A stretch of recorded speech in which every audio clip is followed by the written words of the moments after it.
तो स्वागत है आपका। आज हम बात करने जा रहे हैं हिपोक्रेसी की रानी तुलसी कुमारी, जुमलों की रानी स्मृति ईरानी के बारे में। जितनी तेजी से मोदी जी की दाढ़ी बढ़ रही है, उतनी ही तेजी से मैडम का वेट बढ़ रहा है। फर्क सिर्फ इतना है कि वेट और दाढ़ी बढ़ाने से देश की जीडीपी नहीं बढ़ने वाली। अगर जीडीपी नहीं बढ़ी तो इनकी बीपी जरूर बढ़ेगी। Digital India, make in India के अपार सफलता के बाद अब तो फिट इंडिया हिट होने के कगार पे है। आज देश की जनता ये पूछ रही है कि प्रधानमंत्री ने देश की संसद में आश्वासन दिया था कि 100 दिन में महंगाई को कम करेंगे। फिर बार बार करीबन 17 से 18 बार प्रधानमंत्री के कार्यालय ने और कांग्रेस की सरकार ने पेट्रोल और डीजल के दाम क्यों बढ़ाए। आज देश की जनता पूछ रही है, प्रधानमंत्री ने पावर में आने से पहले सबका साथ सबका विकास बहुत हुई, पेट्रोल डीजल पे मार। अब की बार मोदी सरकार का नारा लगाया था, पेट्रोल डीजल सस्ता देने का वादा किया था। फिर क्यों बार बार पेट्रोल डीजल के दाम बढ़ाए जाते हैं। इंटरनेशनल लेवल पे 2014 के कंपैरिजन में क्रूड ऑयल की कीमत कम होने के बावजूद भी क्यों पेट्रोल डीजल इतना महंगा है? क्योंकि सेंट्रल गवर्नमेंट और स्टेट गवर्नमेंट पेट्रोल डीजल पे लगी एक्साइज ड्यूटी पे बेलगाम टैक्स लगा रहे हैं। 30 रुपए के पेट्रोल में केंद्र सरकार और राज्य सरकार का टैक्स जोड़ के पेट्रोल 100 रुपए बेचा जा रहा। जनता का पैसा लूट के सरकार अपनी तिजोरी भर रही है। सरकार डबल टैक्स लेके मस्त है, जनता की लूट है। स्मृति ईरानी चुप है। फेक न्यूज, फेक फैक्ट्री से पता चला है कि स्मृति ईरानी जी आजकल दौड़ते हुए संसद जा रही है ताकि अपने सेहत को अच्छे से मेंटेन रख सके और फिट इंडिया मिशन के लिए अपना योगदान दे सके।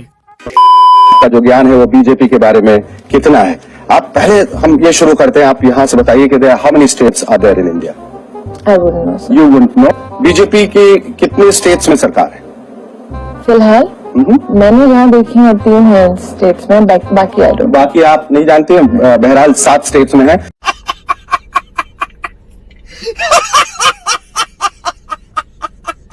ओम शांति शांति शांति। आज इस प्रेस कॉन्फ्रेंस में आने से पहले हमें ज्ञात हुआ है कि अभी एलपीजी के रेट्स को बढ़ाया गया है। 11 रुपए 42 पैसे से अब एलपीजी के सिलेंडर के दामों में और भी वृद्धि की गई है। महिला मोर्चा ने निर्णय लिया है कि 12 अक्टूबर को आदरणीय राजमाता सिंधिया जी की जयंती के अवसर पर महिला मोर्चा देश भर में, हर जिले में, हर मंडल में कांग्रेस ने यूपीए सरकार के इस महिला विरोधी नीति के विरोध में प्रदर्शन करेगी। एलपीजी के बड़े दामों के खिलाफ प्रदर्शन होगा। एलपीजी पर जो कैप है उसके खिलाफ प्रदर्शन होगा। स्मृति ईरानी 400 रुपए सिलेंडर पर चूड़ियां भेज रही थी मनमोहन सिंह जी को। आज हम चप्पल दे रहे हैं उनको। चप्पल है ये उनको हम देने आए हैं यहाँ पर। भैंसिया थी जो हमारे आजकल हमको मिल नहीं रही है। बहुत जगह ढूंढा, हम दिल्ली भी आए भैंसिया ढूंढने के लिए, लेकिन अब भैंसिया जाकर संसद में गोबर कर रही है। भैंसिया एकदम चुप हो गई है, चूड़ियां लेकर बैठी है। पहले की सरकार को चूड़ियां पहनाने का काम करती थी। हाँ पत्रकार महोदय, आंदोलन करना गलत नहीं है। मैं स्मृति ईरानी की ही बात कर रही हूँ।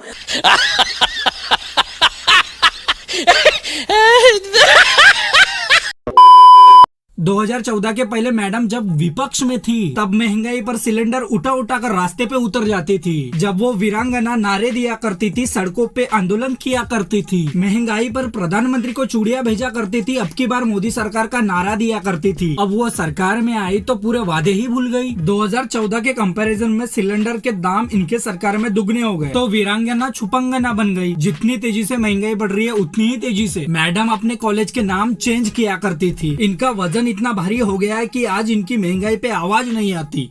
मेरा मुंह का निकल गई, मेरी जबान टूट गई यार। जो इन लोगों ने आपको प्यार दिया, जो लोकप्रियता दी, उसने आपको राजनीति में पहुंचाया। राजनीति में आप भारत सरकार में सबसे कम उम्र की बड़े मंत्रालय के मंत्री बन गई। जनता को क्या मिला? जनता को मिला जुमला। पेट्रोल डीजल की दुगनी महंगाई मिली। गरीब लोग इतना महंगा सिलेंडर एफोर्ड नहीं कर पाते, इसलिए मजबूर होके सिलेंडर फेंक रहे हैं। सिलेंडर के दाम दुगने हो गए। गवर्नमेंट के प्रॉपर्टी को प्राइवेट किया जा रहा। लोगों का रोजगार छीना गया। पढ़ने लिखने वाले स्टूडेंट को रास्ते पे लाया गया। खेत में काम करने वाले किसानों को आंदोलन करने से मजबूर किया गया। ये सब मिला ही तो है जनता को। तो प्रश्न आज ये उठता है कि और कितनी बेटियों का बलात्कार होगा, कब सरकार जागेगी और देश की जनता को ये बताएगी कि हमने ये ठोस कदम उठाए ताकि बलात्कार को रोक सके। यूपीए की चेयरपर्सन ने कहा था time is now come for action. हमारी बात नहीं सुनते तो कम से कम सोनिया जी की सुन लीजिए। बुलाइए मीटिंग, हम एक स्वर में बोलेंगे कि अगर बच्ची का बलात्कार करते हो तो इस देश में सजाए मौत होगी। सोनिया गांधी जी ने महिलाओं के साउंड बाइट देने का काम किया है। महिलाओं का अगर वो असली कष्ट समझती ना तो उनके राज्य में महिलाओं पर अत्याचार बढ़ता, ना महंगाई। ये है आम जिंदगी। मैम कठुआ और उन्नाव रेप केस के कुछ मैम तमाम जो महिला मंत्री हैं उन लोग ने निंदा नहीं की है। स्मृति जी वो अभी अनाउंसमेंट करने जाना है वहाँ, प्रेस रिलीज एक निकलवानी है। जी मैम अच्छा तमाम मंत्री जो है वो चुप्पी साधे हुए इस मसले। कहना चाहूंगी कि कानून और प्रशासन अपना विधिवत संविधान की मर्यादा में रहकर काम करे। मैं ये भी कहना चाहूंगी कि कुछ लोग हैं कि इसका राजनीतिकरण करना चाहते हैं, क्योंकि सत्ता की गलियारों में सत्ता हथियाने के लिए इस प्रकार के कई प्रयोग, इस प्रकार के कई चलन राजनीति में प्रचलित है। ये है मेंटोस जिंदगी। हाँ, यही है सियासत की असली तस्वीर। जो नरेंद्र मोदी जी के नेतृत्व पर विश्वास कर सोनार बांग्ला बनाने के उत्साह के साथ। अरे स्मृति जी, आपके सरकार के पहले के वादे तो पूरे कर दो। पहले युवाओं को हर साल नौकरी देने का वादा किया था। नौकरी देने की बात तो दूर रही साहब, आपके सरकार ने तो उल्टी नौकरियां छीना। महंगाई को कम करते बोले महंगाई डबल कर दिया। कहीं सोनार बांग्ला बनाने के चक्कर में कंगाल बांग्ला ना बना दो। अप्रैल 2004 में जब स्मृति ईरानी ने दिल्ली की चांदनी चौक सीट से लोकसभा का चुनाव लड़ा था, तब उन्होंने अपनी डिग्री के कॉलम में लिखा था, दिल्ली विश्वविद्यालय से पत्राचार में बी। 11 जुलाई 2011 को राज्यसभा चुनाव के लिए हलफनामे में स्मृति ईरानी ने अपने शैक्षणिक योग्यता में लिखा था, दिल्ली विश्वविद्यालय से बीकॉम पार्ट 1। 16 अप्रैल 2014 को अमेठी लोकसभा सीट के लिए नामांकन के वक्त उन्होंने शिक्षा के कॉलम में लिखा था, टीयू के स्कूल ऑफ ओपन लर्निंग से बैचलर ऑफ कॉमर्स पार्ट 1।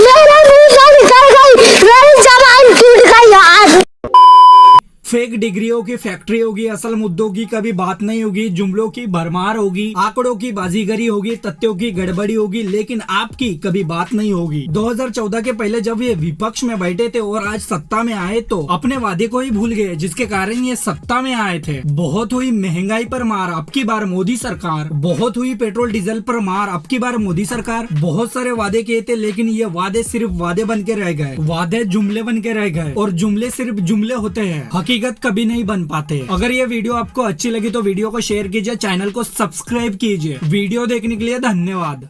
मेरे सामने वाली खिड़की में एक चांद